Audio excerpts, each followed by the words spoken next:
мындай чынын айтканда мен ушул бүгүнкү өтүп жаткан кыргыз тесттин бүгүнкү сынагына эч кандай атайлап даярданган жокмун.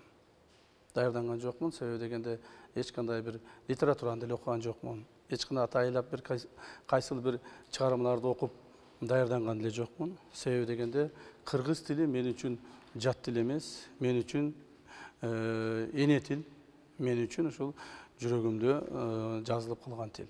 Ошондуктан мен мындан эч кандай деле кыйналган жокмун, биринчиден. Анан маган бир жат сөздөр, жат бир маселелерди деле кабыл болгон жокмун.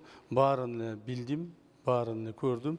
Эми кайсыл бир деңгээлде мындай бир техникалык каталар кетип калышы мүмкүн. Бирок негизинен алганда мен үчүн бул эч кандай кыйынчылык туудурган жок. Азыр жыйынтыктуу болуп чыктыңыз.